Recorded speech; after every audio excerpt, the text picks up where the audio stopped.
Good. So in the last episode, we tried to just a little bit tease you and just throw you away the difference between extrovert and introvert. Remember, if you remember well, I mentioned the Myers-Briggs gives us the 4 letters. And so you'd either be an ENFP, you'd either be ISFJ, whatever that is. And we'll go on and explain. If you've never heard of these things before, don't worry about it. We'll just help you understand them. And just really not fully understand them, but just throw them your way as something you start thinking through. And again, if you want to do the assessment, there's a platform you can do an assessment with the Myers-Briggs MBTI. Just Google it up. If you just type MBTI personality assessment, something will come up. It's a free test. Take it. But of course, if you need more, you can always find more information. Now, the next letters, there is sensing and intuition. And for the intuition one, they pick an N, since there was already an I on the first letters, so they pick an N in this case. So it's the N, the second letter in the word intuition. So really, this is the preferred method of processing. Processing with information. Processing the things that are being said around. Now, sensors prefer to take in and process information in a precise and exact manner. They like the detail. They like telling me what is. They like to process things in like, tell me what is. Tell me what's the fact. What's the information? What's the data? What does that information say? What is in this conversation? What's going on here? And S, people who probably would test as an S, are people who really would process information in more facts related. And the opposite of that is people who are an N. And that is intuition, intuitive people. And for them, they like the big picture thing. They're like, what does this mean? Tell me what could be. What does this information mean? They don't like bogging themselves with the detail of what it is, but they like to think of, what do you mean by what you're saying? What do you mean by that? When you say, yesterday we arrived at 8 p.m. at home, they're not going to dwell in what happened at 8 p.m. Okay, so what do you mean you got home at 8 p.m.? Tell me more around that, getting home at 8 p.m. They want to see what all that information mean that you're giving them, and why are you telling them you got home at 8 p.m.? Is there something else they need to be figuring out around what you're saying? But an S would probably dwell fast in why did you get home at 8 p.m., what was happening, and all those things. So, now, it doesn't mean that an S cannot operate as an N. And again, it doesn't mean that an N cannot operate as an S. Remember, it's the preferred way. They can operate like the opposite of them, but it will be consciously, it will take some it will take some awareness, it will take some energy out of them to be able to do that. So, sensors prefer to take in and process information in a precise and exact manner. Tell me what is. Give me the data. What does the data say? Sensors learn on their learning process. The way they learn is they build on what they know. So tell me what I know. What do I know? Okay, so take me step by step. Step by step, what are you saying? What are you saying? And I keep giving this classic example. For a sense, I remember when some of you maybe you're not a fan of mathematics, but if you are a fan of mathematics, most sensors were those ones who, if the teacher gave a problem, x plus y is equal to z, find x. So a sensor will start by trying to define each step by step. What is x? What is z? What is this? And they'll go step by step and they'll give the formula step by step by step until they get to the answer. And N would wish that this is the question, x plus y is equal to z. And they have an idea that what the answer is, they just wish they just write the answer there without necessarily going through that process. Because for them is, why should I go through all this process if I know what this means? Why should I take a lot of time here if I know what all this means? I've done sessions where I take an image and I put in front of groups of people, and you ask people what they're seeing. And when you hear people describing what they're seeing, so someone will come and start saying, I see there's a dog down there, there's a river, there's a tree, the tree is pink, the tree has leaves, and they get pride on how many things they can see. Chances are that person, their preference is an S, because they're taking pride, a lot of delight in describing what they can see in this picture. I see people dancing, there's a child by the river, there's that, and they can count.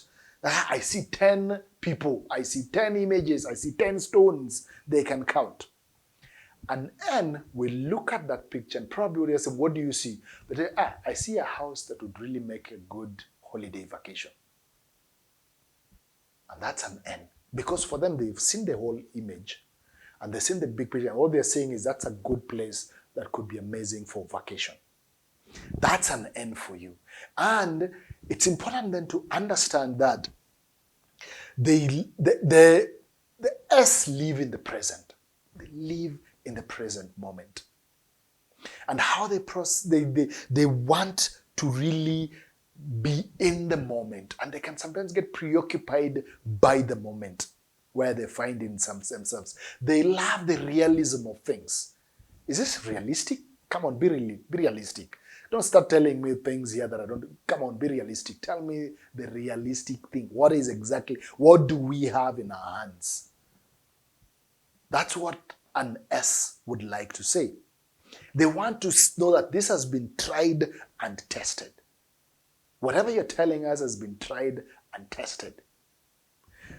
An N might not want really like what's real. They're more in what is possible. What is possible? They always have this sixth sense. They want to make decisions by their gut feeling. Like, I have a feeling this will happen. I have a feeling this might not hold tomorrow. I have a feeling things might never be the same. I have a feeling. And so, for when you're talking of these differences of this S and N, it's very important to even understand the words that they use, the words that they bring out. I have a feeling, and most N's like to build theoretical models. They like to hypothetically, what if this happens? What if we wake up tomorrow and this happens? And an S would be like, no. Why are we talking of what if? Let's talk of what we know. What we know right now is this is what we know. And so it's very important to then understand the world and the lenses within which these two individuals or two personalities might be viewing what you're talking about. And so if you are an N, as I said earlier, it doesn't mean that you can't operate as an S. But it just means that your starting point, your default pattern, your default approach to issues is going to start from that big picture. So when you look at something first, you'll see the big picture, and then go, okay. And then later you'll go on and start looking at the detail of what is in it. If you're an S, you see something, you start with the detail, and then you'll get into the big picture.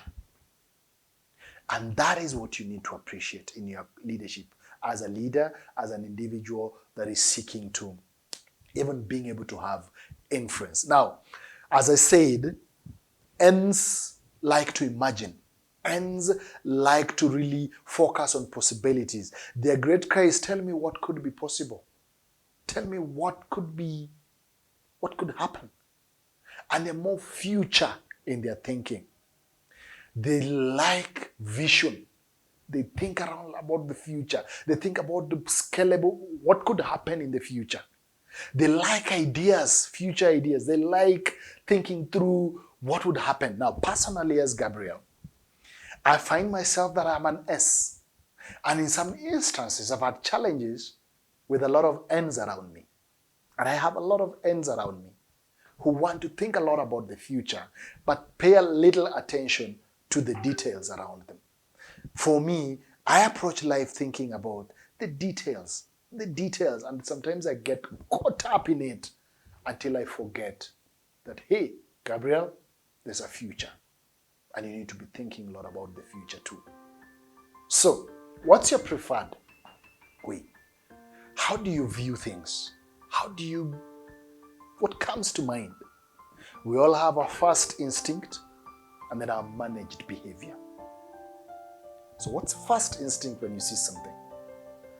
Are you to think of reality? The first instance when you see something is, tell me what is?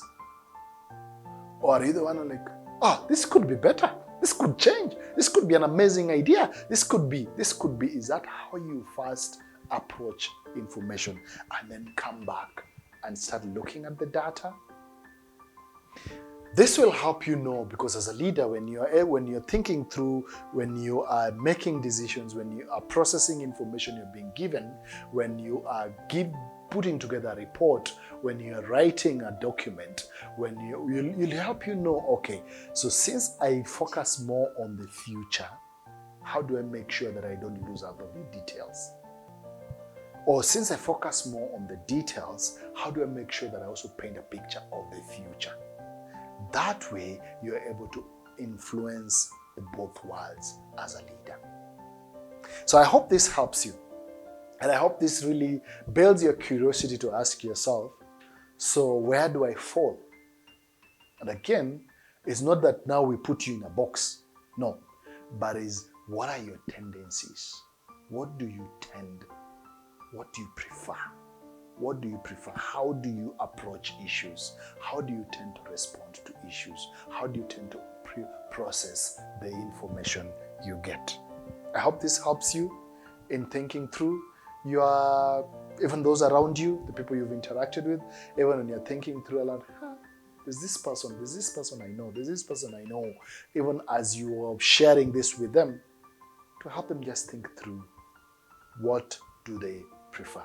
Thank you very much, and I hope you continue listening even as we continue trying to talk about the others. Thank you.